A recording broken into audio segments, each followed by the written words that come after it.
Of ರೋಡಿಂಗ ಇಷ್ಟ ತನಕ ಮಾಡಿದ್ದೇನಪ್ಪ ಹಂಗಾದ್ರೆ. ಆನ್ ರೋಡ್ ಇತ್ತ ಅದು.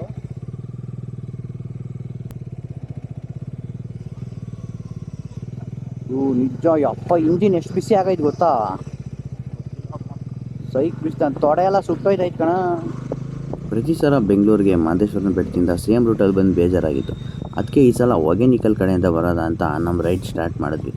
ಬೇರೆ ರೂಟೇ ಹೌದು, ಇಲ್ಲೇ ಹತ್ರ ಅಂದ್ಕೊಂಡು ಬಂದ್ವಿ. ಕೊನೆಗೆ ಒಂದು ಬೇರೆ ಲೆವೆಲ್ ಆಫ್ ರೋಡು, ಕಾಡುಗಳ ಮಧ್ಯೆ ಬೇರೆ. ನೆಕ್ಸ್ಟ್ ಟೈಮ್ ಬೇಕಾದ್ರೆ ನೀವು ಹೋದಾಗ ಟ್ರೈ ಮಾಡಿ.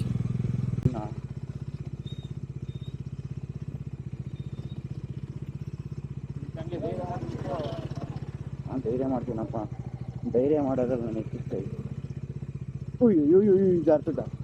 ಜಾಸ್ತಿ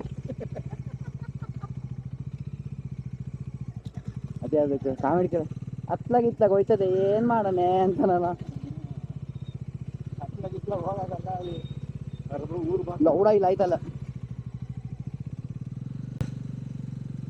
ಲೇ, ನೀನು ಅಲ್ಲಿ ತನಕ ಇಳಿಬಾರ, ಇಳಿಯೋ. ತುಂಬ ಸಲ ಅಂದ್ಕೊಂಡಿದ್ದೆ ರೂಟಲ್ಲಿ ಬರಬೇಕಂತ, ಕೊನೆಗೂ ಬಂದ್ವಿ. ಏನಿಲ್ಲ, ಪರ್ ಹೆಡ್ 50 ರೂಪಾಯಿ, ಪರ್ ಗಾಡಿ 50 ರೂಪಾಯಿ ಅಷ್ಟೇ. ಈ ಕಡೆಯಿಂದ ಆ ಕಡೆ ಬಿಟ್ಟು ಕೊಡ್ತಾರೆ. ಎರಡೇ ಹೆಂಗೂ ಕಾಲು ಪ್ಯಾಂಟು ಎಲ್ಲ ನೆನೆಯುತ್ತೆ. ಶೂ ಬೇರೆ ಹಾಕೊಂಡೋಗಿದ್ವಿ. ಸೊ ಶಿಸ್ತಾಗಿ ಗಾಡಿ ಸ್ಯಾಡಲ್ಗೆ ಶೂ ಕಟ್ಬಿಟ್ಟು ನೀಟಾಗಿ ಶಿಸ್ತಾಗಿ ಪ್ಯಾಂಟ್ ಎಳ್ಕೊಂಡು ಹೋದೋ.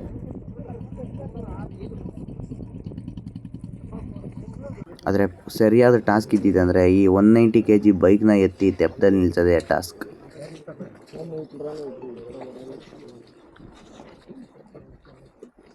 ಅಪ್ಪ, ಇದು ನೆಟ್ಗೊಂದು ಚಿಂದಿ ಆಗೋಯ್ತೀರ. Helmet ಎತ್ಕೊಳ್ಳೋ first. ನೀನು ಮುಂದಕ್ಕೆ ಬಂದ್ಬಿಡು, ಅದು ಹಿಡ್ಕೋ, ಆ ಕಡೆ ಹ್ಯಾಂಡ್ಲ್ ಹಿಡ್ಕೋ. ಹಿರಿಯರು ಅವ್ರು ಎತ್ಕೊಬಿಡ್ಲಿ, ಇರಲ್ಲ ಆಯ್ತದೆ. ಅಯ್ಯಪ್ಪ, ಅಯ್ಯೋ ನಕ್ಕನ್ ಇದೇನೋ ಹಸಿ ಬಾರ ಐತೆ ಇದು.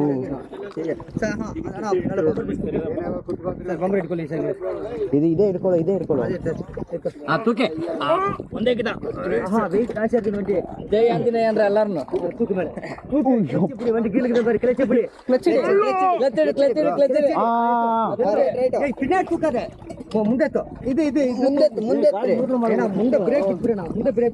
ಬ್ರೇಕ್ ಹಿಡ್ದಿಲ್ಲ.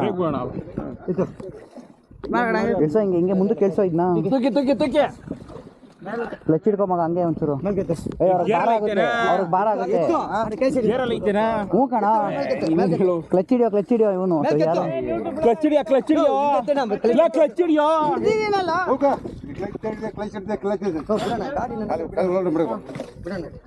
ಹತ್ತು ಹಂಗೆ ನಿನ್ನ ಮೇಲೆ ಸ್ಟ್ಯಾಂಡ್ ಇಟ್ಕೊಳ್ಳೋ, ಗಾಡಿ ಇಟ್ಕೊಳ್ಳೋ ನಿಮಿಷ.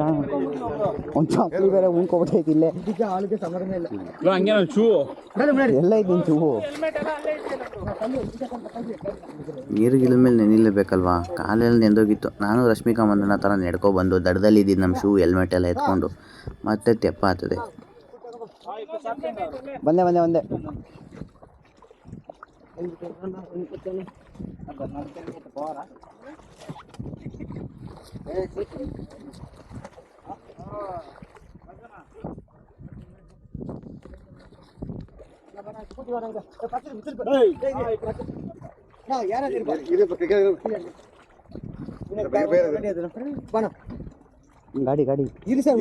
ಗಾಡಿ ಇನ್ನೊಂದು ಗಾಡಿ ಹಿಡ್ಕೊಳ್ಳ ಸಚಿನ್, ಹಂಗೆ ಕಾಚಿ ಹಿಡಿಯೋ ಇದನ್ನ.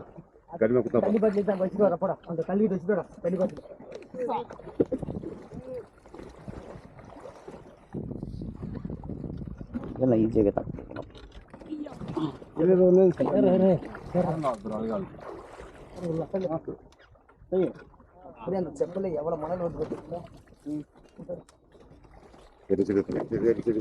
ಇದು ಟೈಟಾನಿಕ್ ತರ ಕಣೋ. ಇಲ್ಲೂ ಆಕ್ಸಿಡೆಂಟ್ ಏನಾಯ್ತದೆ. ಎತ್ತೋ ಇವನ ಕಾಲೇನಾಯ್ತೋ ನಿಂದು.